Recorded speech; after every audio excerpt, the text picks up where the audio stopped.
Hello and welcome back to another episode of The Damage Report. I am John Iderola. We're still under quarantine, and thankfully my video feed is working because just mere minutes before going live, my camera stopped working. But everything seems okay. So hopefully we'll avoid some sort of massive tech meltdown of the sort that Elon Musk has on Twitter every couple days. But anyway, joining us to talk about Elon Musk and more, for the first time, under lockdown, we've got Dan Evans, video producer and co-host of the Audio Face podcast and former producer at TYT. Dan, welcome back to The Damage Report. They always come crawling back, John. They always come crawling back. They do. Maybe Sophie will come back someday. But anyway, people who've been watching for a long time are probably familiar with this because you've been on the show before, but it was quite a while ago. You worked with TYT for several years in two different stints. You were... I'm trying to think of which number producer you were for the show, but like one I or was two? one of the founding producers, one or two. Founding producers. Basically, yeah, you were getting it launched when we launched on Live Linear, and Brett started working on it, and that was around the time I graduated from college and was able to come down and work on it. So, yeah, it's part of the gang's all back together. Yeah, we're getting the band back together. Yeah, so you were so early in, I don't know for sure if you were there, but you were basically there when, many people don't know this, we did this show for literally a couple of months with no one seeing it because it wasn't going out anywhere. You were producing and doing the show. You often tell the story, John. I wasn't producing it back then, but I was still like involved in the TYT sphere. So I was like one of three people who were watching it because we were testing the Live Linear feed.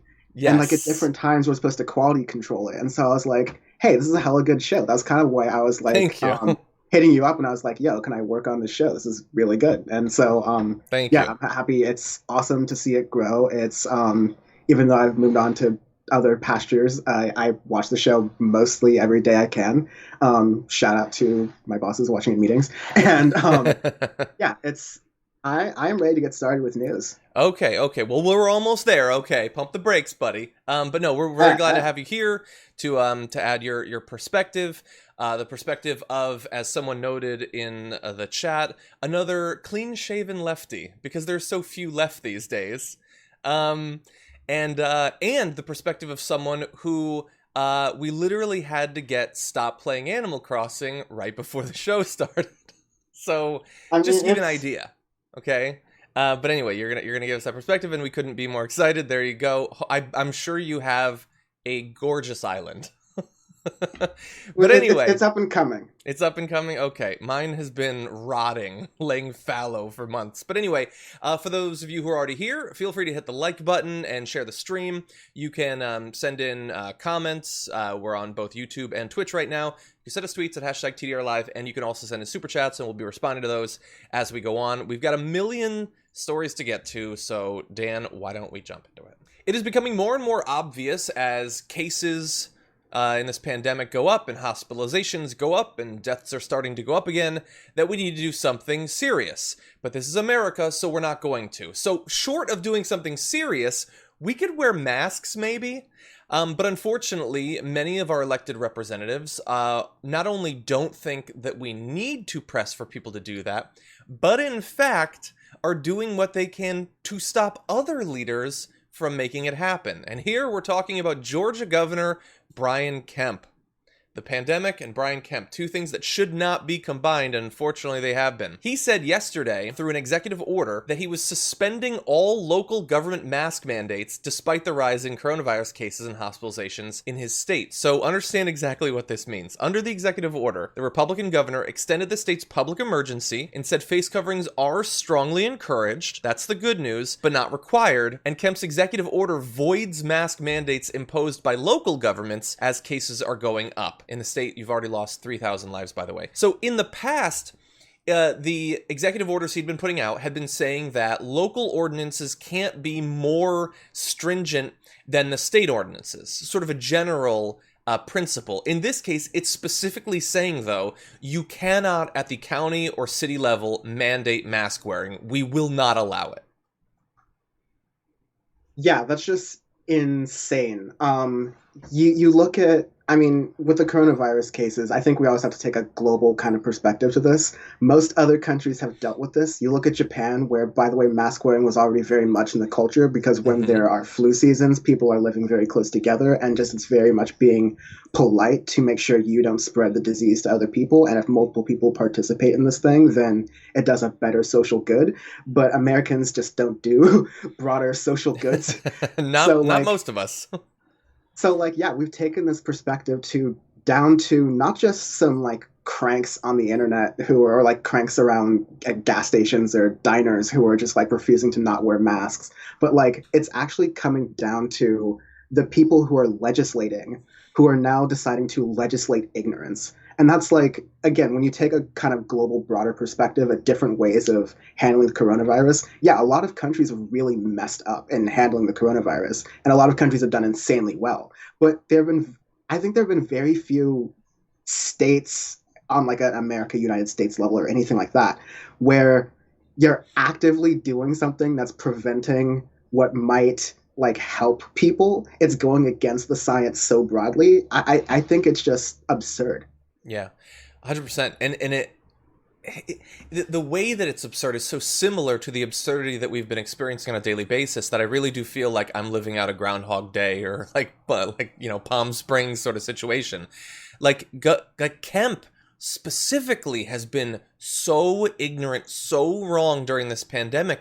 He's still doing it? That even though, like, you can look at case counts in Georgia gradually going up. This is a couple of weeks now. His big move is to stop other politicians from making the decision that masks should be mandated. And understand that this is the same Brian Kemp who back in early April admitted that he had just learned that asymptomatic people can spread coronavirus. So maybe not necessarily the person with the intellectual curiosity, intellectual grounding to be making these sorts of decisions, and not just decisions. This isn't just, I'm not going to mandate it. It's none of you can mandate it. So if Atlanta wants to do something more serious or Savannah has an issue with it and the mayors of both do, they're both speaking out against this, they can go screw themselves. According to Brian Kemp, there's nothing they can do. They have to risk the lives of their citizens. It's Yeah, madness. I like the way you frame that, John, honestly, because the argument's going to be from the Republican side, that's just literally only taking a political perspective and kowtowing to Trump on this, that Brian Kemp is protecting rights and protecting freedoms. Well, on even that like sort of hardcore libertarian basis and that logic, wouldn't it almost kind of make sense that they are, as the governor, preventing the freedoms of these states, of these cities and local municipalities from protecting themselves and protecting their people? Mm-hmm. If like a kind of maybe a science leaning rural as far as like further away from the big cities and Georgia want to get together and say, hey, if you're passing through this town, we're going to wear masks. We're going to be smart about it because we don't want our local infrastructure to be really hit with this thing. Yeah. We can't deal with what New York did. Now Brian Kemp is preventing that. That seems like an overreach of government. I don't see any conservatives who are taking that line because, as we've established since like 2017 at this point, they're only going to side with the team, and the team is Trump. And Yeah. they thought they could hitch their wagon to that towards reelection, and that wagon's looking kind of wobbly right now. Yeah. Yeah, and you're 100% right in terms of the team. If Trump said, you know what, I've been thinking about it, and I'm really strong on masks, so strong, big masks, love them, they should all be mandated. Like, what do you think? Brian Kemp would be like, no, I'm standing on principle, no mandates. No, he would flip immediately over. And so, I think if we accept that, then the onus is to some extent on Trump to take this more seriously. If all of these Republican state and local officials are 100% deferential to his will, if his will is in the direction of assisting the virus and continuing to spread, then that's going to be really bad for a lot of Americans.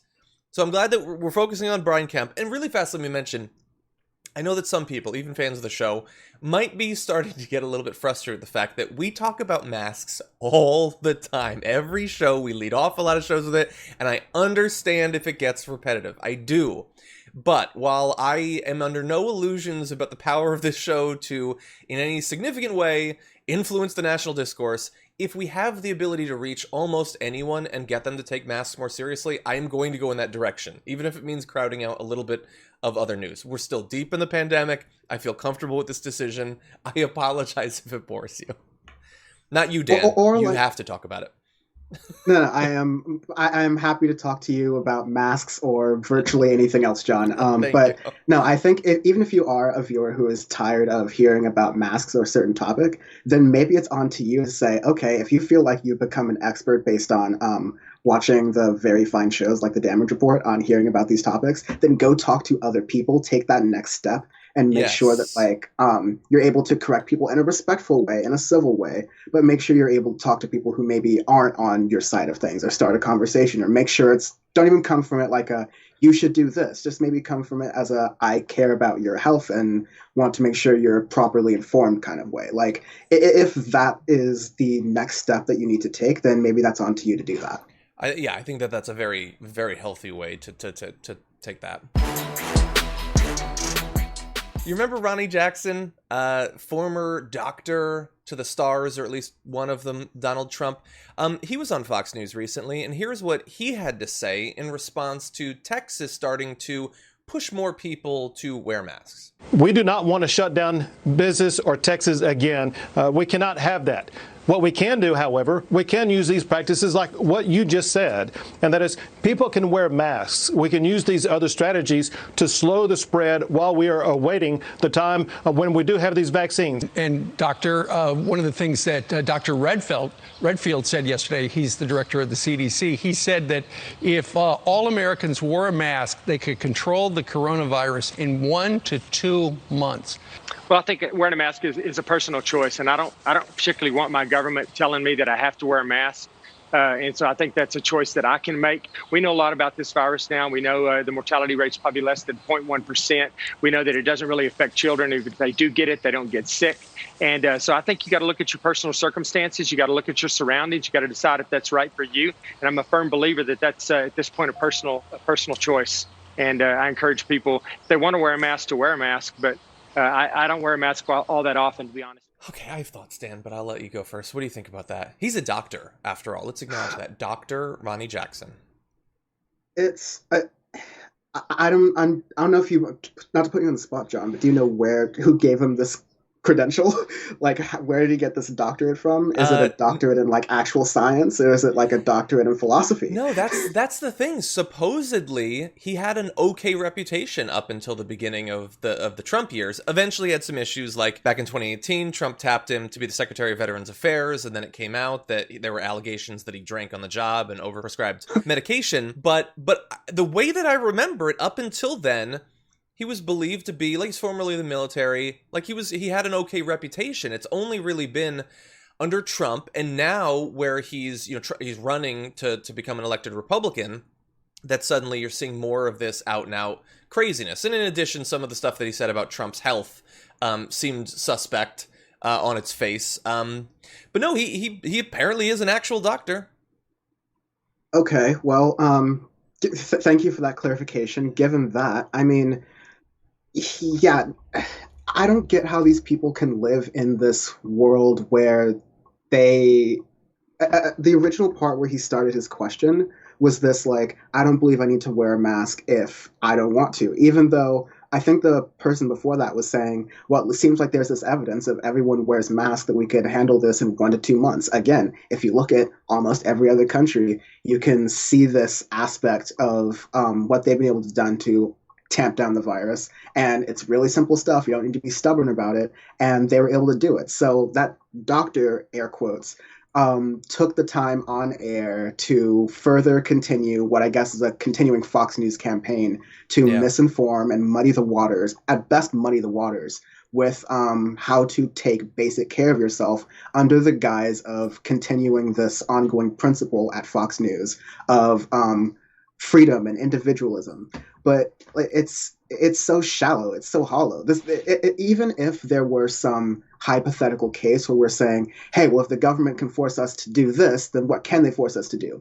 This isn't even the hypothetical situation. Mm-hmm. We're saying we're not forcing you to wear masks in your house. We're inside. We're fine. But if you go outside, this will help us contain this virus so that again, we're not just trying to contain the virus so we get some points on CNN's death counter board. We're trying to contain the virus so that our resources don't get overwhelmed. There's a reason to doing this. It's a community reason. But like I said, kind of in the beginning of the show, John, that America just doesn't do community. We don't do like public good. It's so rugged individualism, and it's the kind of thing that was just perpetuated on Fox there. Yeah. I get the invocation of the rugged individualism. I think that's BS. I think it's just selfishness. Like, rugged individualism implies that you are actually doing it all yourself. And we know that you scratch the surface of a ruggedly individual Republican congressman and he got some massive aid in college or something like that. I get what you're saying. But yeah, it's this sort of selfishness that what I want is more important than what everyone else needs. Yeah. And Ronnie Jackson, I mean, he had that reputation. So I looked it up while you were speaking. He was a physician to the president under Obama and Trump. I think he's the one that administered Trump's record-breaking cognitive health exam. So just bear that in mind to bring it around to the news of the past few weeks. But think about, like, even if you believe ideologically that it shouldn't be required, that would be a slippery slope, that someday the government would be requiring other things or whatever. Let's say you actually honestly believe that. Even so, think about how irresponsible it is for a doctor to say, you know what, if you want to wear one, I don't personally. I don't really wear one very often. What a bizarre over and above thing where it's not even like, I wear one, but I don't want to be forced to. I want it to be my decision. He's saying, I'm a doctor and I don't even wear one, honestly. Like, what are regular Fox viewers going to take away from that? Are they going to be more or less likely to wear masks? He's risking their lives. He's risking the other people around him. Specifically, they're talking there about Texas. Tons of Republicans. He doesn't seem to give a damn about whether they live or die. This time makes no sense.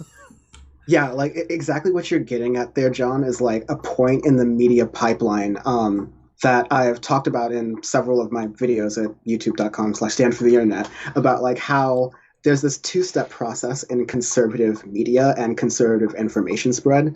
Step one is to delegitimize like the regular forms of information. So it's the politicization of the CDC, Anthony Fauci, looking through the flawed organization that is the WHO, but taking that through this sort of hyper-politicized, xenophobic, as in like anti-China lens, and kind of like delegitimizing all the main forms of information that, like, you know, the rest of the world is using. And then step two of that is replace it with your own quote-unquote experts, replace it with your own information that uses the credentials and uses the smarts, but they're people who, yeah, maybe they were sellouts from the start, or maybe they chose to sell out recently. Like, I don't know what happened there, but as long as you are an expert and you lend your expertise to continuing the line of propaganda, you can be rewarded by getting those sort of like Fox News analyst roles. Yeah. Or unfortunately, like as you were saying, the end result of that is misinforming the public on a very deadly, very dangerous virus. And you say this on the show very often, John. The median age of a Fox News viewer is kind of up there and overlapping with the age that this virus does hit hard. Yes. So yeah, it's a problem. 100% right. And you're right. You say you spread this sort of stuff so that you can get the Fox like a correspondent or like a guest role, but also to win a Republican congressional race, which Ronnie Jackson is competing in the 13th district of Texas right now. So yeah, imagine like you wonder, what would I do to get elected? Would I kill my own fans? I wouldn't. But there are people who hypothetically would. If it's at least a little bit abstract. They're not going to pull a trigger, but they will tell people to expose themselves to a deadly virus. We need to talk about a relatively new show called the Republic, or UNFTR. As a Young Turks fan, you already know that the government, the media, and corporations are constantly peddling lies that serve the interests of the rich and powerful. But now there's a podcast dedicated to unraveling those lies, debunking the conventional wisdom. In each episode of the Republic, or UNFTR, the host delves into a different historical episode or topic that's generally misunderstood or purposely obfuscated by the so-called powers that be, featuring in-depth research, razor-sharp commentary, and just the right amount of vulgarity. the UNFTR podcast takes a sledgehammer to what you thought you knew about some of the nation's most sacred historical cows. But don't just take my word for it. The New York Times described UNFTR as consistently compelling and educational, aiming to challenge conventional wisdom and upend the historical narratives that were taught in school. For as the great philosopher Yoda once put it, you must unlearn what you have learned. And that's true whether you're in Jedi training or you're uprooting and exposing all the propaganda and disinformation you've been fed over the course of your lifetime. So search for UNFDR in your podcast app today and get ready to get informed, angered, and entertained all at the same time.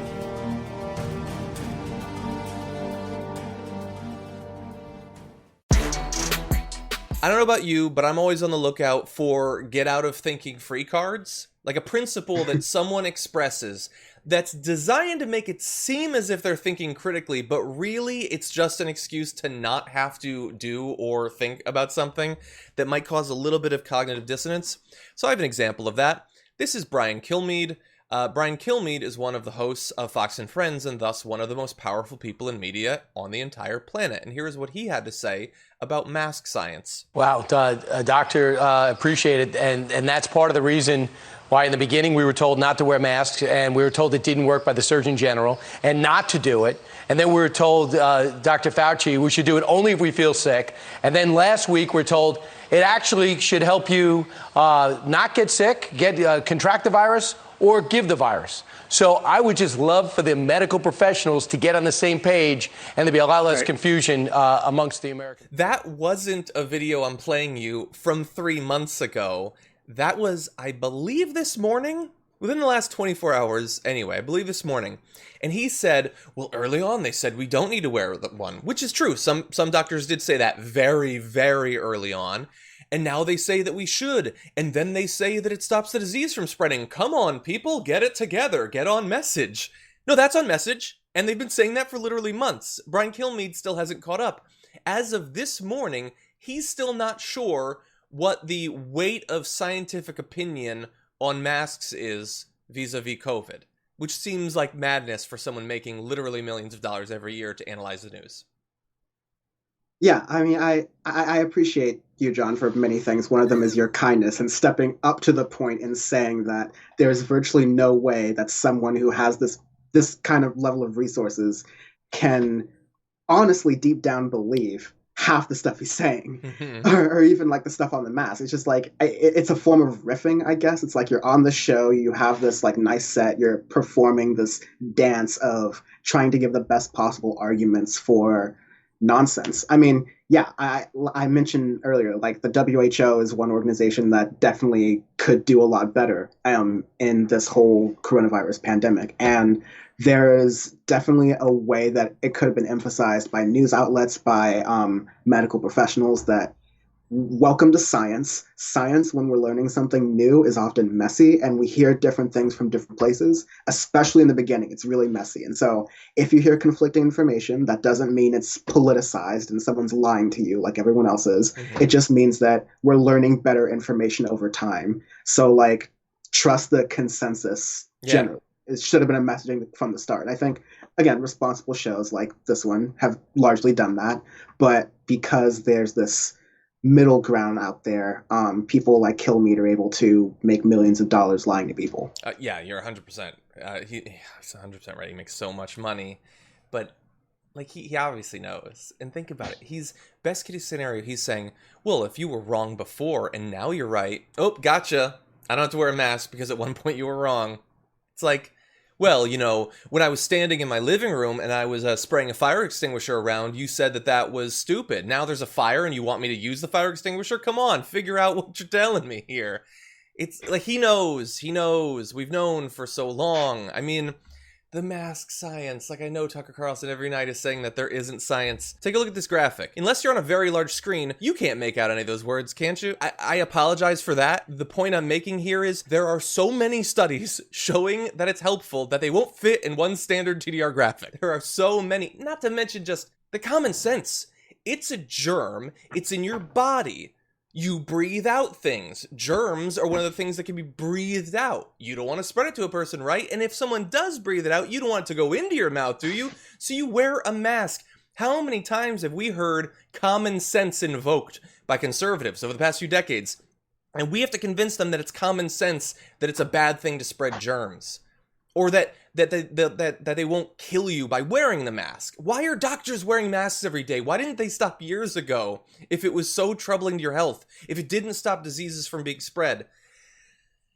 I'm losing it every day. They're the party of like, protect yourselves, protect your family, protect like all the people around you, and do whatever you can to get that protection, even if it involves buying weapons that kill people. But you won't even put a piece of cloth on your face. Like, you find it unmanly to, like, I don't know what psyche or whatever deep ingrained things people are having here, but yeah, you're right. It's just such nonsense. It's hard to deal. There's that Australian comedian, his sketch about, there's a little segment about gun control went viral, where he was like Jim Jeffries? Jim Jeffries, yeah. So he was saying, like, effectively that we love having guns in our homes in America for home protection, but like, there's not like enthusiasts about home protection that love having a really thick door. Like, it's defense isn't sexy enough. It's offense, which leads me to believe that the only chance we had in this pandemic was if the virus was big enough that you could blast it with a shotgun. If you can't shoot it, we got no chance because we're not a defensive people. We have the Department of Defense, which is all about sending troops out there, okay? We don't like to hunker down and protect ourselves unless we're Trump running to the bunker. Oh, yeah, I want to read one super chat. Okay. Kai Allen said, "Hey Dan, such a treat to see your amazing energy on TDR. I just love talking about myself." But no, they said, a question for y'all. What do you think are the best ways to address bad faith actors? And I think you know my answer, John. But no, would you like to take that on? You don't. As like, for folks who want like some Dan lore, what I worked on a lot in college, I went to Berkeley, and a lot of right-wing trolls tried to use the campus as like an example for why free speech is dying, and maybe if we have time we'll maybe get to a story about that later. But the news wasn't telling the full story, and what a lot of the students were kind of seeing the blatantly obvious thing, that when you had these bad actors like Milo Yiannopoulos, like Ben Shapiro, like I don't even want to say their names, like Gavin McInnes and all these other like Ann Coulter and all these other like right-wingers who like tried to basically come to Berkeley just to have some sort of incident, and then have news cameras at that incident, and then be able to act like they're the victim because of this incident, and write books about this incident, and go on talks about this incident, and debate 19-year-olds about this incident. Like, it's all about perpetuating the grift. And so the best way to deal with a bad faith actor is to not feed the bad faith actor. Milo Yiannopoulos getting canceled is like one of the best things to happen to politics in a while. I think it would be worse if he had more oxygen. And so I'm glad people like that are gone. Alex Jones, we like us in the media, we see some weird stuff about that on Twitter sometimes every once in a while. But like, imagine how Alex Jones, being on all the platforms he would have been before, would have been feeding the mask hysteria. I'm glad that there are just a couple little things on the margins here and there that we just don't have to deal with, and the world's already bad enough. So like, genuinely try. That doesn't mean like write people off, because I think sometimes people on the left are too quick to write others off on their opinions. Try to hear people out. But if you notice a pattern when you're arguing where their priorities seem to be consistent here but inconsistent over here, and when you address that they use some rhetorical tactic to try to switch the conversation on you, then you can start to decide whether or not they're a bad faith actor, and then whether or not you continue dealing with them. But spend your time on the people who are gettable. Yeah, I think that's a great strategy. Largely, I mean, you know, we've talked about like pundit debates and stuff like that, and I know people disagree. I feel like it's a big waste of time because there's no winning. The whole purpose is brand building and audience building. Like, just being there is the victory for them. So anyway, but yeah, no, I do agree with you. And yeah, also that I think that that's a great way to respond to people when it has become clear. Like, after 3 years of lying about Sandy Hook, we get to write you off. But let's not write you off immediately for the first comment. Yeah. I'm very worried about what's going to end up happening with kids during this pandemic, thanks to the fact that sending kids back to school has become like the newest front in the unnecessary, needless culture war behind the pandemic. Trump sort of launched us into it with his tweets about how, hey, if Germany, Denmark, Norway, and Sweden can do it with no problems, then we should be able to too. Of course, forgetting, as we pointed out at the time, that they have far, far, far, far, far less coronavirus than we do. And the issue is that no matter how many times a guest goes on Fox and says, don't worry about kids, they don't get it, they can't spread it, and all of that, apparently they can, because nearly 1/3 of every person under 18 years old tested for the coronavirus in Florida tested positive for the virus, according to a report last Friday. A full 1/3. Now, yes, you can ask, how are they choosing who to test and all of that? Fine, let's have these questions, let's find out as much as we can, but the issue is that they are getting it. They are not immune, no matter how much we like to imagine that they will be. Now, they are less likely to be symptomatic. They're less likely to have severe immediate consequences from a COVID infection, but that doesn't mean that there isn't any danger. Some have died, and doctors, such as Dr. Alina Alonso, the Palm Beach County's health department director, says we are seeing damage to the lungs in these asymptomatic children. We don't know how that is going to manifest a year from now or 2 years from now. Is that child going to have chronic pulmonary problems or not? And so we need to bear in mind that just because the kids don't immediately need to be put on ventilators and don't immediately die at large numbers, although some have died, it doesn't mean that it doesn't matter that they have it, that it doesn't have consequences. Yeah, Thoughts on schools? Yeah, no, that's really good analysis there on that. I'm really sympathetic because outside of this political realm, which we've kind of talked about as being super cursed, like there are people out there who are if they are lucky enough to be able to work from home and they have kids, their kids are at home and it's really hard to deal with kids because of the way the educational system sits in our country. It's the way overworked parents are able to have their kids be kind of taken care of and like theoretically taught things during the day while they work. And so doing that's very hard. And there's also legitimate developmental issues. So like this gap in education, I think there's going to be studies done years from now by social scientists on what long-term effects this is going to have on kids in their developmental ages, like preschool, early childhood development, that kind of thing. This gap is really hard, right? Mm-hmm. But yeah, we're looking at, we need to weigh all of these health things. And we have these cases where even asymptomatic kids, okay, maybe kids aren't going to have the high mortality rates you're seeing with people at different ages or with different chronic conditions. Mm-hmm. But I remember being a kid and discovering my peanut allergy, like as a kid, just in school. And so like, I would hate for like that's a really big jump. But the thing is, I'm saying when you're a kid, that's when you discover you have things wrong with you. So like, I would hate to discover that I have some like respiratory issue, or there seems to be more or less of a respiratory thing and hit the vascular system of the body. But I hate to learn that I have this kind of issue as a kid with COVID because of issues or because of decisions that were made by people in power that were just plainly wrong and plainly out of tune with science. That would be terrible childhood. Yeah, 100%. And the possibility of lifelong effects. We just got a super chat from A New Hope saying, I work in healthcare in Florida. Kids are testing positive and some hospitalized. Good God, people wake up. Yeah, they're seeing it. And we don't know what the long-term effects will be. Hopefully nothing. But there's indications that it might have long-term effects. And that is incredibly scary. It's incredibly scary for them. Also, when, Fox will have 3 pundits on to talk about opening the schools, and they're like, the kids, they get it at very low rates and all of that. The mortality rate is so low for kids, and I think that's good. And then I wonder, what's the mortality rate for their 65-year-old teacher? Probably worse.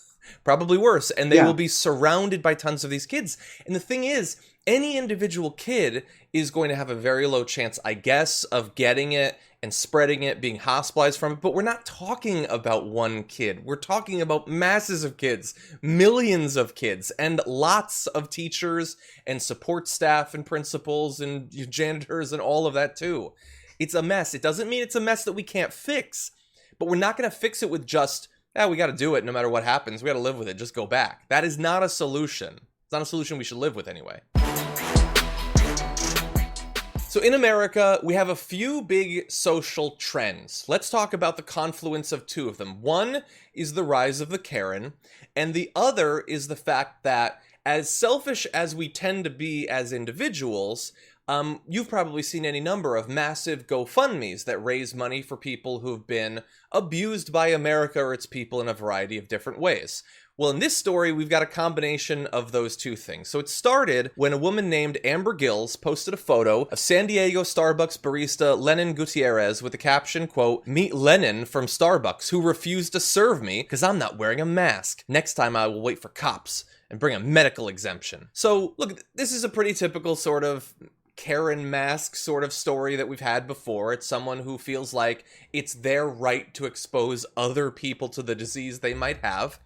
But the good side of the story was that a stranger in Orange County, Matt Cohen, said he wanted to donate a few dollars to the barista in tip money. So he started a GoFundMe for Lenin. As the photo on Facebook filled with hundreds of thousands of interactions and comments from people supporting the barista, the tip money eventually hit more than $100,000 to be donated to Lenin. Lenin said he plans to use that money to further his education and also follow his dreams of dancing, which is admittedly a beautiful outcome to this story. But the story's not done yet. Because if there's one thing Karen won't stand for, it's good things happening to people who aren't terrible. So Gills says that she now wants half of that money. Quote, "It was discrimination, and everybody was okay with it, and enabling and rewarding that behavior." So she wants $50,000 that random nice people donated to this barista.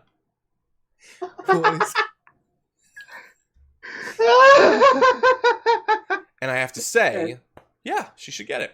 Obviously. Is it not hers? Did she not earn it? I mean, if she wasn't the Karen that she was, Lenin wouldn't have gotten the GoFundMe, I guess. This was clearly a joint venture in between Lenin, who is, for someone who is named as such, is clearly not wanting to spread the wealth at all. So there's definitely a little bit of a problem there. You kind of wonder what roots that name kind of comes to. But yeah, this was a joint venture in between this Karen woman and this barista who decided to get together and do this guy. I can't. Wait, Dan. Don't say any more, because that now seems like a possibility. Okay, we're gonna make a viral video. I'm gonna be the Ken. We're gonna raise a bunch of money for you, and we're both gonna become dancers. No, obviously you're joking. No, it's just, it was a nice thing that people did for him. Look, I get that she's mad because she probably got a lot of bad social media attention. I would say she could have considered herself warned by the dozens of other people who the same thing happened to when they announced that they don't have to wear masks and it's on all of the other employees to just accept that they're going to get COVID. But yeah, it's not her money. There's no case here. She says that she might sue. Good luck to you. I have a feeling it's not going anywhere. I hope that Lenin countersues for legal costs. Let's go. Let's add some more money to this. This did not. I think this is the best case ever for that barista. By basically just respecting the customer, they got a tip from good people in society who had felt and understood where they were coming from. Mm-hmm. And I think this has gone well. If this woman wants to make it worse and sue again and get it all caught up in court, yeah, countersue for legal fees, make it amazing. Add a little cherry on top. Yeah, you're saltier than me. I despise this sort of behavior, obviously.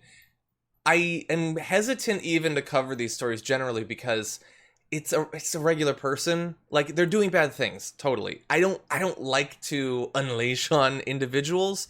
So I hope that no more, I don't want her to have any more abuse or whatever, but she doesn't get any of the money and she needs to just fade into, this isn't going to help her. If the reaction that you got from your first interaction with Lenin was really negative, do you think that this is going to make it better somehow? But she seems to think so, because when asked for an apology or a message to the public, she said, "No, absolutely not. I feel like I need the apology. I've been discriminated against. I'm the one who's sick." This is not the solution. I know that you feel aggrieved or whatever, but employees at private businesses, they get to control it. I guarantee she believes in, the power of the market and the ability of these companies to determine their own fate. This is the one loophole that she's trying to find. No, it's just she needs to move on. Lennon, I hope that he does great things with the money, goes to school, becomes a dancer, all that stuff. But obviously, she doesn't deserve any of it. Yeah, I agree with you very much. Like, don't over over cancel air quotes these people where like you ruin their lives permanently. Maybe you believe that, hopefully you believe that people can get better over time. That being said, she could make her life a lot easier if she just stopped talking. Don't say you're discriminated against. Don't say you deserve any of the money. Take the L and just go on with your life. Yeah, 100%. Yeah, and if she does, I hope that everyone just let her go on with her life, and hopefully that life will not include spreading a deadly pathogen. Donald Trump is changing up his campaign strategy, announcing Wednesday night that he's replacing campaign manager Brad Parscale with longtime political aide Bill Stepien, as recent polls show him falling further behind Joe Biden. The president announced this on social media, saying that Parscale, who has been with me for a long time, will stay as a senior advisor focusing on digital and data strategies. Parscale has been marginalized in the campaign for several weeks, officials said, with Trump angry about a botched rally in Oklahoma where far fewer people attended than expected and is lagging poll numbers. And so it's funny, Dan, like after that whole incident happened and the rally was a bust, there was talk about the possibility that he'd be fired. Anyone saying that was ridiculed as like, oh, it's just wishful thinking, it's not going to happen. And then flash forward 3 weeks, it happens. Although to be fair, it might be less the rally and more, this is not a winning strategy, according to national polls at least. Like, Trump has never been leading, and he's losing about as bad as he has at any point in this race. Like, it might just be a wise decision. Brad Parscale's strategy obviously isn't working. And do you think it's a good change? Do you think it actually signals a change in what the campaign's going to look like? Literally no. If anything, if you're an astute political observer, this signals that things are still business as usual in the kind of Trump circus. And that is kind of part of the calculus you should take into the rest of the year up to the election. Because not even when Trump was inaugurated, not even since Trump started his campaign, basically since honestly most of my entire life when Trump decided to start that NBC show The Apprentice, we kind of know how this works. Like, there's this big thing, you get put up to a big task. This is in the show, or like this is in his career now as a politician and as a president. You get put up for a big task. If you make the big guy look bad in that big task, regardless of what the big guy is doing on his own and regardless of any of the other factors going into it, you make him look bad, you're in charge, you're out, you're fired. Like, that was the catchphrase. And so when we all had the schadenfreude moment when the Tulsa rally turned out to be entirely or like nearly empty, and Trump had to take those photo ops, including that one where he was walking back completely just like tattered and defeated. Like, that's a huge firing. Trump saw that photo. That's and, a firing. You think Trump saw that photo and was like, keeping Parscale, you know what? Secretary of State. You know, maybe he was loyal, maybe he did all the loyal things, but you can't hand Trump that big of an L and keep your job. But like, to your point, the poll numbers have nothing to do with Brad. Like, Trump is kind of doing this to himself. So it's good to see that, that's good to see. But, Trump's still being Trump. And so it's not like there's any sort of course correction coming from that camp at all. I agree. Like, two things can be true. Brad Parscale can seem, to all indications, to be a genuinely bad person, and also, how are you supposed to help a candidate as bad as Donald Trump? Like, it's a pandemic, and he doesn't care that people are dying by the thousands. That's going to be tough for a digital ad to overcome. So that's in defense of Brad Parscale. Now let's just briefly dunk on him. So you might remember the biggest moment in the media for Brad Parscale probably was several months ago when he announced in a particular, like I would say tone-deaf way, but it's like the GOP always does this now. For nearly 3 years, we've been building a juggernaut campaign. Death Star. It is firing on all cylinders. Data, digital, TV, political, surrogates, coalitions, etc. In a few days, we start pressing fire for the first time. Although, correction, it did take them a couple of months, but they did press fire. Anyway, no, and the idea that like we're the Death Star, they're the bad guys, but they like Trump as Thanos. It doesn't make any sense. What are you gonna do? it's really like Brad Parscale watched a little bit of Succession, and he's just like, oh, I want to be like Logan Roy. He's the good guy. I'm going to say, be just like him and talk just like him because he's strong and people like him and he's relatable. He represents the everyman. I don't watch that show, but I get it. But yeah. But if I could take this fun little story of the comeuppance of a bad person and just add a little bit of poop to the top of that sundae, the joke is kind of on us at the end of the day because Parscale and his companies have taken in about $40 million from the Trump campaign already. Parscale even put himself in one of Trump's ads. But no, he's become enriched and he's still being paid by the campaign a huge amount of money, probably to keep him hushed up until after the election. So I think in the end, it's embarrassing for him, but he has made so much money, I doubt it stings that bad. I mean, until he gets that PPP loan, it's not going to be that much. I mean, so everyone loots from Trump. Got to get that PPP loan to get, like, the creme de la creme. Like, if you're going to get, like, the corruption holy trinity. Exactly.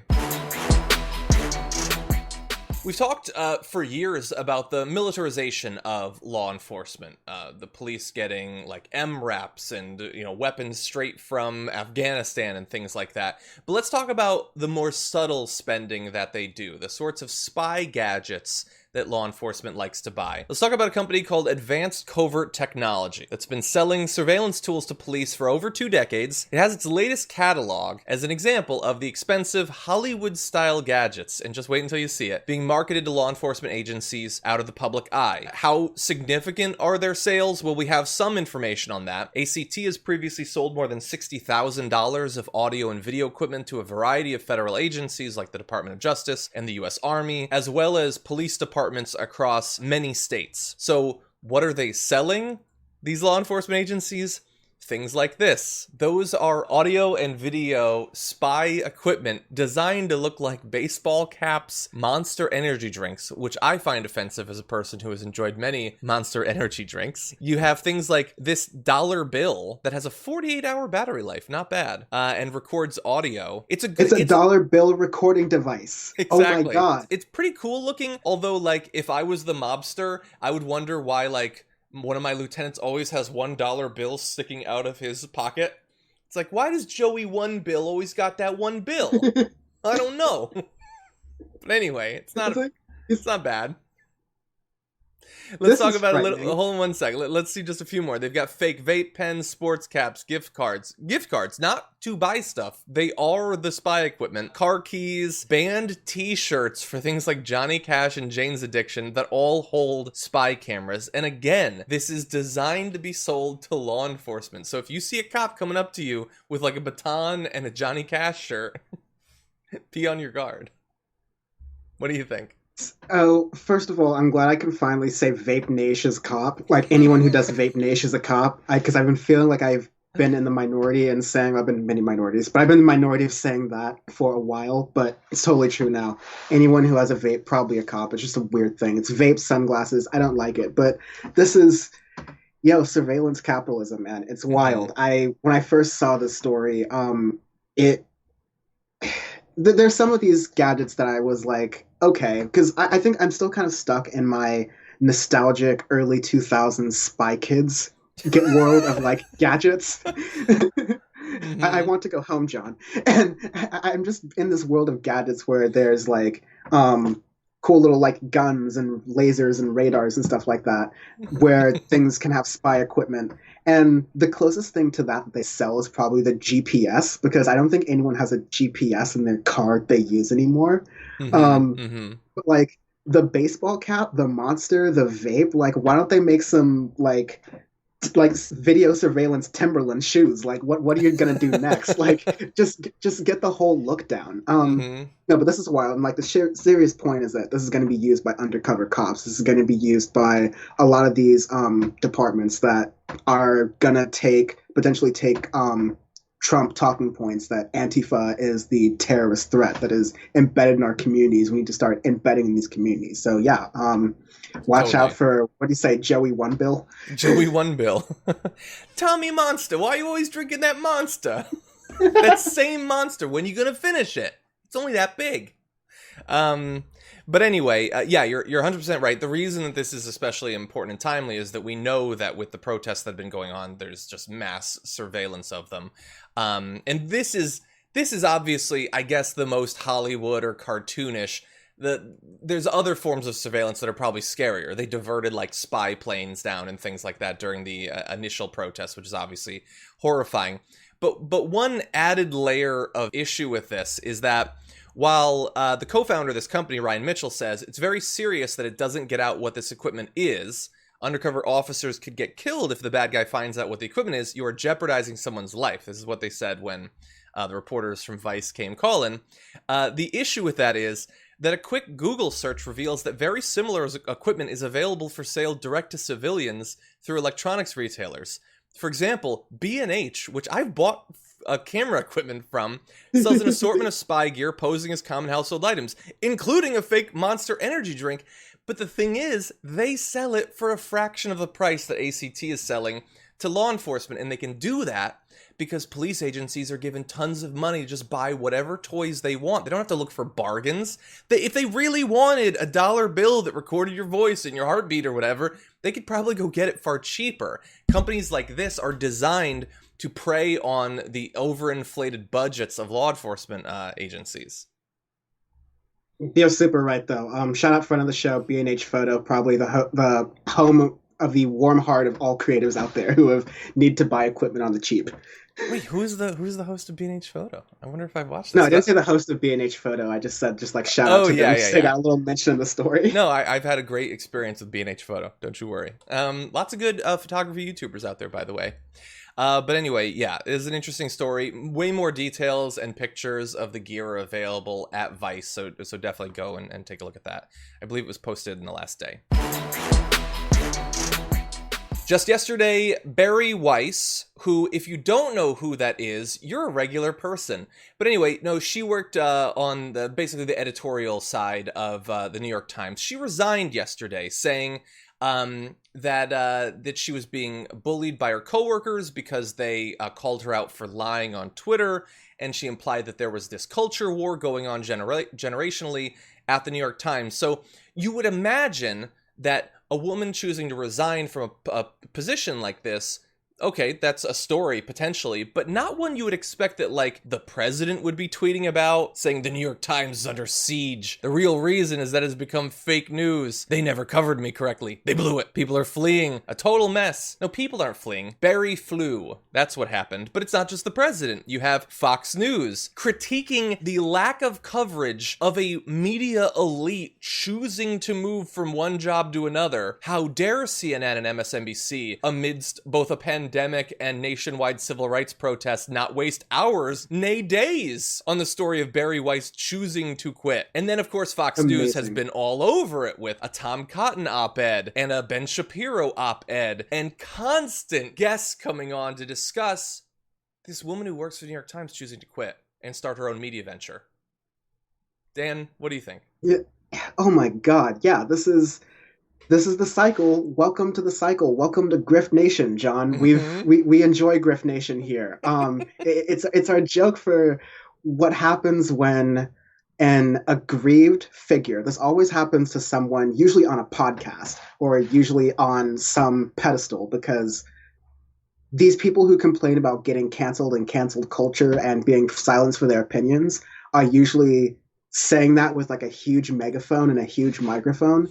Like, the Fox News thing that we had a while ago, where they were comparing how many seconds that the other cable news networks spent on the resignation of a New York Times op-ed writer, is the idea that the same network that claims that Obama was an elitist for putting a certain type of mustard on his burger is saying that other networks are elitist for not covering the firing of a New York Times reporter. What does this matter materially to, like you said, the coronavirus, the George Floyd demonstrations, the impending rent issues, the economic issues that are boiling under here, homelessness, like the climate. Like, there's so many actual issues to focus on, even issues that Fox News could pretend to focus on. Like, I'd almost rather take some like Chaz B-roll over this. It's so maddening. And like, it goes to Grift Nation.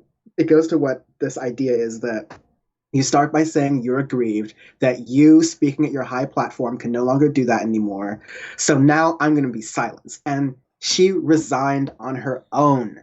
She resigned on her own. So she's not really being silenced. All she's doing is, like you said, I don't know if she's officially announced this, but for certain, the next step of Grift Nation is you start your own independent media venture. You say that you're going to do an interview show. You're going to talk to independent thinkers. You're going to let them say whatever you want to. And then it's just from there, it's only a ticking clock to who is the first Nazi you let on the program. It's like, is your show going to be the Nazi show? Or like, who is the first person you're going to let on the program who is maybe not a Nazi? I understand because like Barry Weiss is Jewish, so it's like far, but like, who is the first person who is going to have extremely reprehensible opinions that you are going to kind of walk around and say, hey, this is free speech. Hey, you can have these opinions. Who cares that I have this platform that I'm complaining is being robbed from me? I'm just letting this person talk. It's a ticking time like clock to see when that changeover happens. Yeah, you're 100% right. Some white identitarian guest or something like that. A philosopher, really. That'll be one of the guests.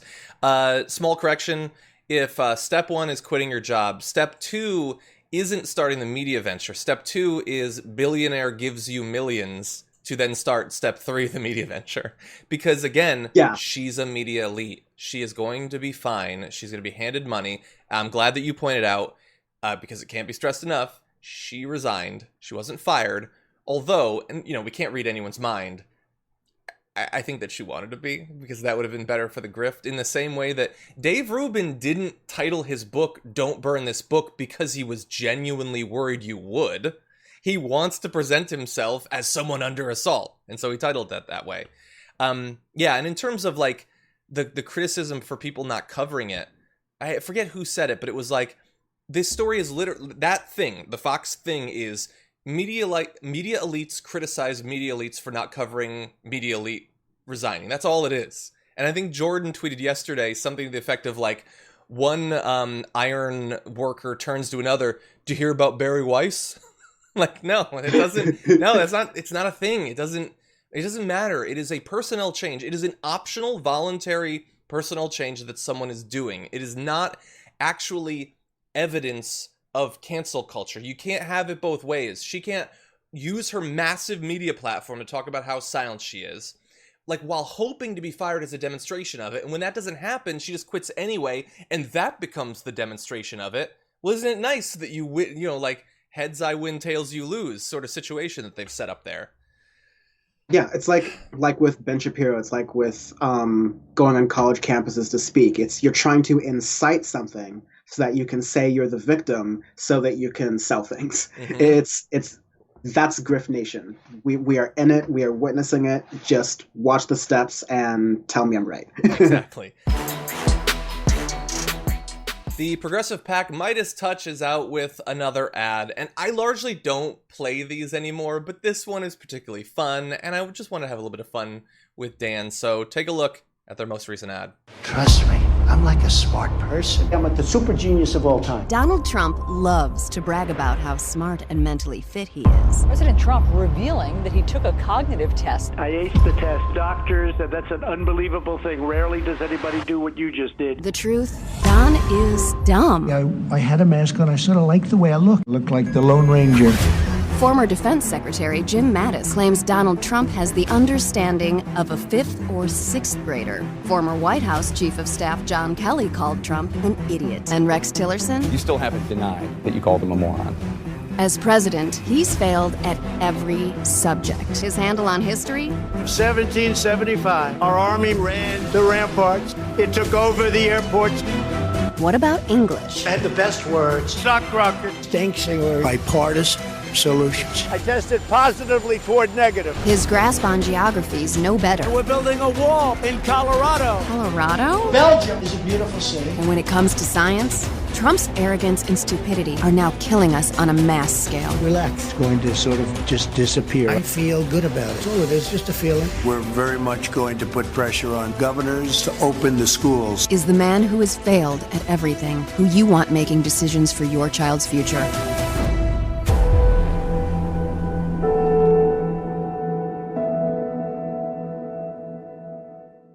The F is a nice touch. Okay, so that was fun, and they obviously at the end they made it substantive. Why does it matter that you have someone so deeply stupid? Yeah.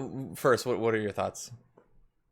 Yeah, I'm with you. I don't love these ads unless they're like where we see them online and then they're hyper targeted to possibly the only place where this matters, which is cable news markets and swing areas, because that's the only way you're going to appeal to people. Because with most people, you've at this point made your decision on whether you think Trump is fit to be in office or not, let alone all the other policies. But nevertheless, I like these hard-hitting ads because I think that too often the left, definitely like this broad coalition, will kneecap itself and say that there's one strategy that is better than the other strategy. There's one strategy we should use, there's one strategy we shouldn't use. And I think there is a marketplace for debate around these kinds of topics and discussions for sure. But if one company, like, of course not Lincoln Project because they're connected to basically pro-Bush people, but like if I don't know exactly the background of Midas Touch, but if there are people who want to make ads in this tone where they're very hard-hitting and taking the low blows that Donald Trump might take towards someone who is like Donald Trump, who is a Democrat, then go for it as long as you're putting the ads in the right place. Yeah, I agree with you that there might be a best strategy, but that doesn't mean that's the only thing you do. Like, you campaign everywhere. You campaign in different ways for different markets. I agree. You're trying to appeal to different sorts of people, even people that might have lots in common. I mean, many people on the left, they're not all the same. They don't all respond the same to different arguments. And the thing is, again, if the ad had ended 2/3 of the way through and it was just, hey, you remember all the dumb stuff he said? Look, I would have personally found that funny, but I wouldn't find it at this point to be very persuasive to most people. I doubt there's a single person, including people that like Trump, that would acknowledge that he's stupid or that it would matter to. They think that it's endearing or charming that he's an absolute moron. It's the fact that they're tying it back to the most substantive thing you can right now, which is stopping, another 100,000 or 200,000 people dying from this pandemic in the very near future. And so I'm glad that they did that. And even if they didn't, some people want to be entertained, there's a lot of hate for preaching to the choir, but choir's like preaching sometimes, like you're standing there for a long time. It's nice when someone directs their attention to you. But anyway, yeah, I found it to be fun. And I think that keeping the focus on the pandemic broadly is a good idea. But I would add, as you alluded to, I think in our last story, that making sure that people know that the pandemic is not just the people who have died and suffered and their friends and family. That's extremely significant, but it's not just that. It's the lives that have been devastated financially due to it, and the lack of aid that was given by our elected officials, and then the impending crises that are coming up behind it, eviction and the mortgage crisis and all of that. I mean, there's nothing more substantive than that, and with the election just a few months out, we got to make sure that people stay focused on it and not allow Trump to just change the conversation to beans or statues of beans or whatever he's going to do. You don't think he'll do it? I mean, I at this point, the only thing I can hope for as in this administration and the remainders of it, hopefully what remains of it, because I'm so numb to everything, is that Trump continues to give us this great meme content of him just sitting in front of at the Oval Office desk with a bunch of beans in front of him. I'm gonna be photoshopping a lot of album covers into that, honestly, for the next 5 to 6 years. So that's perfect for me. I'll take that little win wherever I can get it. Yeah, there you go. Okay, Dan, thank you so much for joining us. I know we're right up at the limit time-wise. Where can people see more of your content? Yes, so on Twitter at Dan from the Web, that is where I am mostly on. If you're watching this on YouTube, hi, I have a YouTube channel, youtube.com/Dan from the Internet, where I just did a video on news and why news sometimes makes us feel kind of sad and down and hopeless, but what to do with that feeling and why that feeling is there. That's an exciting project. And yes, I do a music podcast called Audio Face. I just talk about music news and music culture every single week. I think Kanye's presidential campaign is already over. I think it like is. People are saying it's already over, which is cool. I guess just like release the album already so we can get on with our lives. But yeah, check me out there. It's been Sounds super good. fun, John. Love to come back. I'd love to have you back on. Yeah, everyone check out his videos. They're very well researched, very well produced, much higher production than anything I put together here. So definitely go take a look at that. And Dan, it's How always... is he saying this on the show? I helped him. Like, wow, how are No, you I'm talking saying about that? the home version. Everything you did was gold. And I'm just talking about my effect. The remote producers are doing great work, but then it gets filtered through me and the whole thing's muddied. But anyway, it's always good to have you on, and hopefully we'll talk soon, Dan. John, you do the best show that is morning and progressive news on the internet. It's always a pleasure. Take care. I appreciate that. Joining us once again is the congressman representing the 17th District of California, Congressman Roe Khanna. Welcome back to the show. Thank you so much for having me. Always great to be on. And we're always happy to have you. And there's a number of topics we'd like to talk about, but I'd like to start with the convention, because it wasn't long ago that we were having guests on talking about how important it was to have you become the co-chair of the California delegation to the DNC. That has since happened. So first, congratulations on that. Thank you for having guests on to talk about that. Well, we were happy to. So talk to me about why it matters, why it was important that someone like you, as opposed to, I know some of the other possibilities, I think Gavin Newsom might have been one of the names that I heard. Why was it important to you that you lead this delegation? It was important because of the issues. I mean, I am fighting for Medicare for all to become part of our platform, especially when you have a healthcare crisis. Well, we have just seen that millions of people are losing their jobs. And does it make any sense that they should also lose their healthcare? I mean, if anything has exposed that we ought not to have healthcare tied to employment, it is this pandemic. So I'm working with a lot of the delegates. We do press statements almost every few days. We're doing Twitter threads. We're working with other delegates to push for Medicare for all as part of our party platform, and a number of other issues too. So, you've got the biggest delegation. You've got people like Barbara Lee, obviously very popular amongst leftists in the U.S. And the hope would be, especially with the nominee being Joe Biden, as opposed to someone like Bernie Sanders, which a lot of progressives are obviously pushing for, is that as part of a months-long strategy to put some pressure on the president, on the nominee, that you having such a big delegation would be a big part of that. What I'm wondering is, with the nature of the pandemic and how it's affecting the way that the convention is going to happen, does that potentially play into your strategy in how you try to push for things with the convention? Does it matter if it's one small convention, satellite conventions, totally virtual, that sort of thing?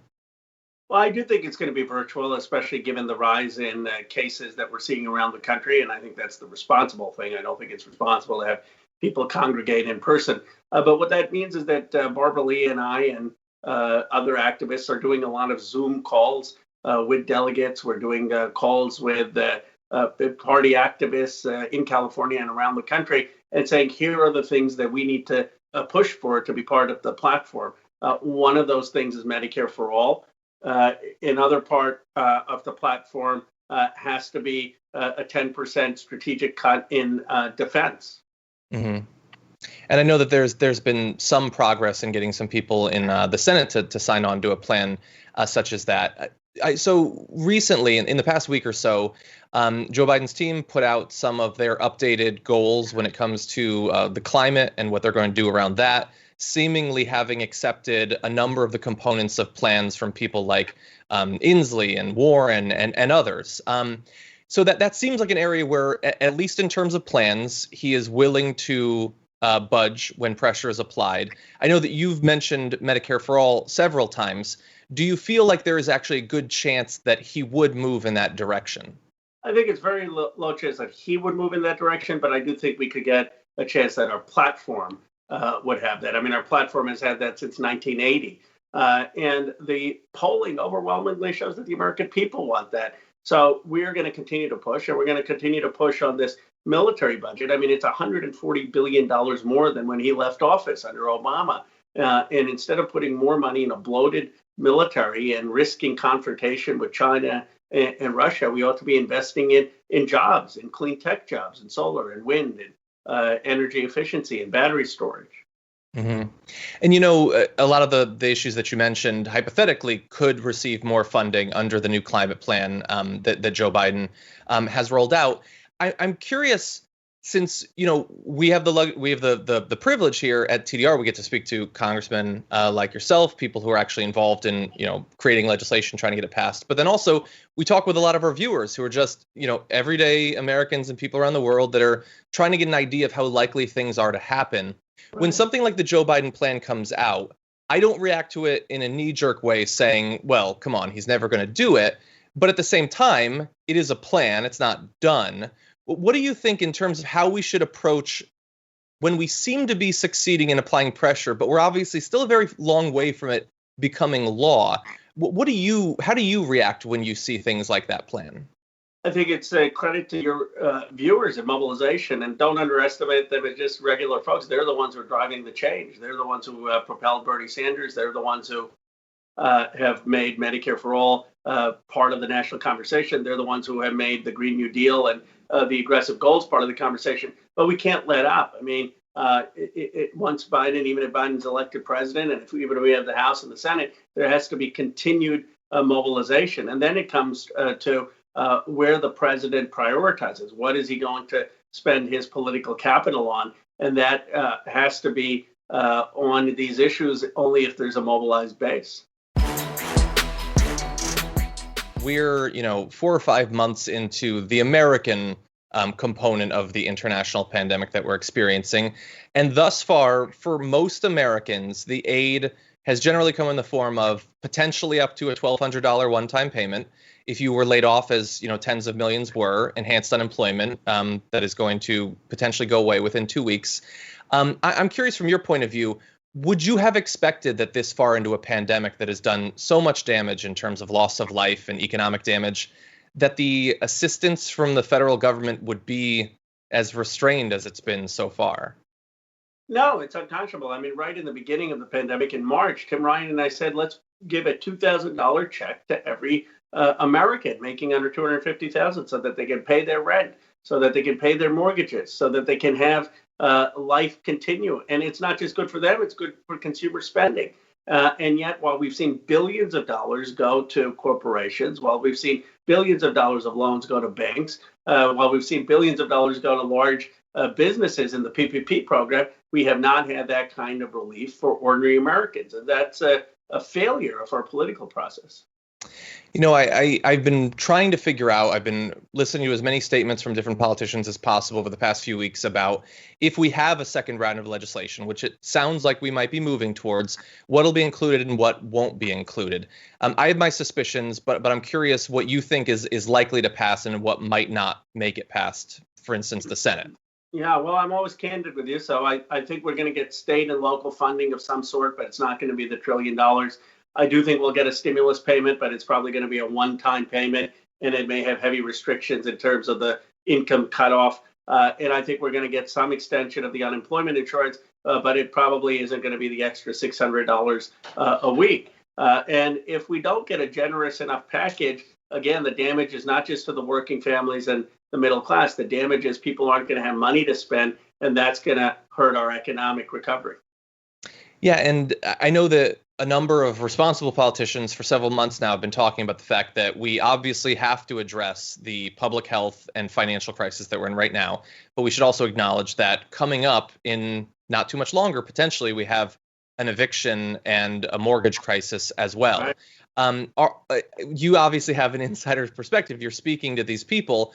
What is being done to forestall that? Or are we going to be hit in a month or 2 or 3 months by another massive emergency? I think we're going to be hit. I mean, some of us have said, let's have a national moratorium on rent and mortgage payments, and let's have the federal government step in to pay. So in the case of landlords that are small business owners, but none of that has been included in the relief packages. And so you're in a situation where people are defaulting on rent, defaulting on mortgage, and at some point they may face eviction. So we need laws. We need laws saying you can't evict people for not being able to make rent or mortgage payments at a time where they're not able to work because of something beyond their control.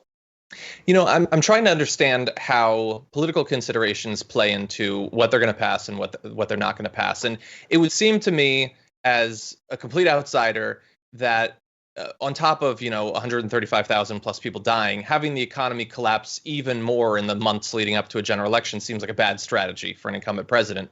And yet, Stephen Moore, close advisor of the president on economic matters, he was just on Sebastian Gorka's show in the last day, and he said that if they continued the unemployment payments, that the president could never be reelected, as if helping out people who've lost their jobs would actually be a detriment to him politically. I'm curious how you think politics is playing into that, and if there's any way that we can try to move past those sorts of considerations. Well, it's so ideological. They have this false theory that if they continue the unemployment benefits, people aren't going to return to work and the unemployment rate is going to stay high.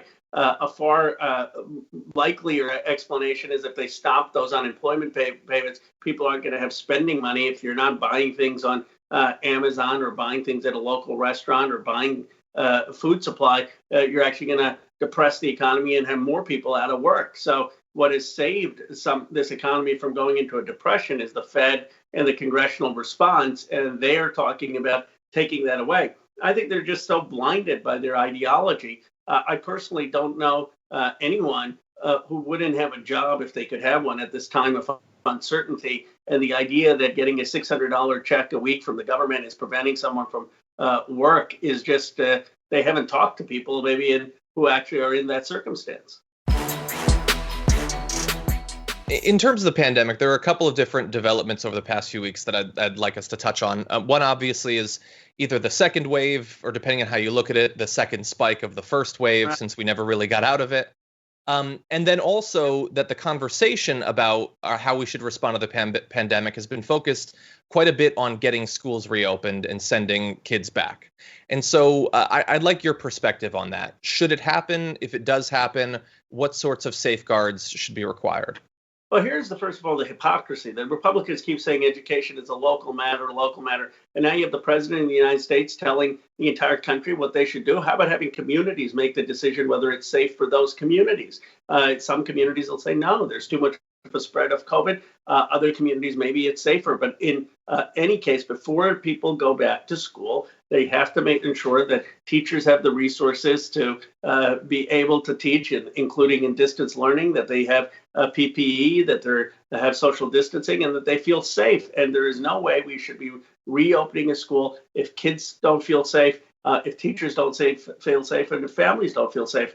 We can do the remote learning in that circumstance instead of risking people's health.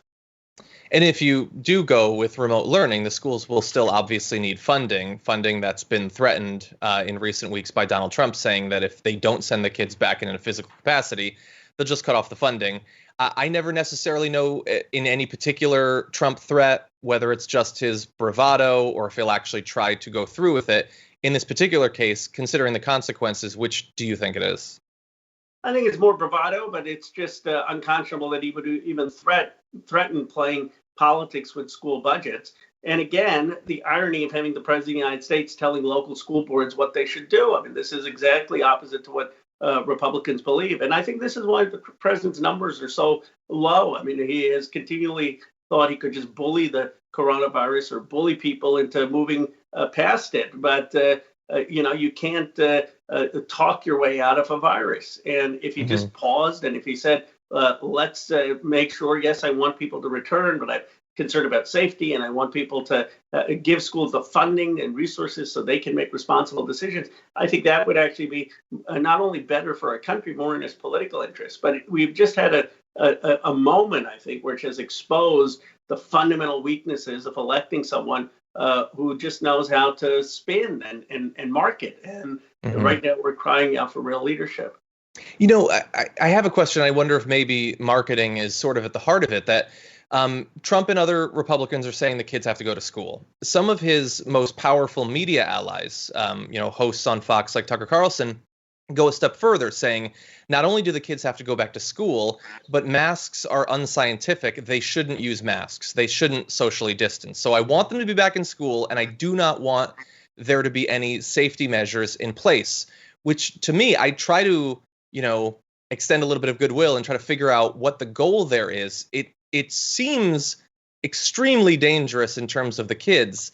Now, obviously, the president hasn't said things like this, but for those who support him, who are pushing for not only them going back but having no protections, I mean, what do you think the goal of that is? I think for whatever reason it's become a cultural issue. But I was looking at history, and they said that in the 1918 during the Spanish flu, there were actually anti-masking clubs that emerged in the United States, and people were protesting wearing masks back then. And of course, 675,000 people died. It's a shame that we learned anything 100 years later, but these have become cultural issues. And it's important to realize that that's the pressure that the president is feeling from elements of his base. And that's why he's been so late to do the basics. I mean, if from the president's interest, he should have been saying masks as soon as it became known that masks work. And that would have given us the best chance to reopen the economy, to reopen schools, and to contain the pandemic. So it has just been the consequences of not listening to scientists has been disastrous. Yeah. Actually, I'm glad that you brought up the listening scientists. My final question, one of the big developments in terms of the White House's response to the pandemic this week was deciding that continuing the system wherein states and hospitals report information about hospitalizations and cases and things like that to the CDC needs to end. Instead, the information will be given to HHS and will not be publicly available. Many people in progressive media are worried that this is an attempt to apply a stranglehold to the information and hide the extent of the pandemic. Do you share those fears, or are there other ways that we'll find out about these numbers that you think will still be trustworthy? I do share those fears. I mean, the CDC is the least political, and I've said, in fact, that the hospital should continue to provide the data to CDC. I don't see why. I can see why you would want to improve the CDC system, but they have a unique scientific expertise, and to put it in a different department that could have political appointees concerns me very deeply. So I think this is an effort there that's subject to manipulation, and it's of great concern. And that's why I said hospitals should continue to report to the CDC. Yeah. Congressman Khanna, we appreciate you joining us, and we wish you the best of luck at the convention, whatever form it may come in pushing for progressive priorities. Thank you, and thank you for what you've been doing in your show to push for the Green New Deal and Medicare for All and student debt relief and no wars. That's the sentiment out there about in this country, and we need to continue to mobilize for that kind of future. Thank you.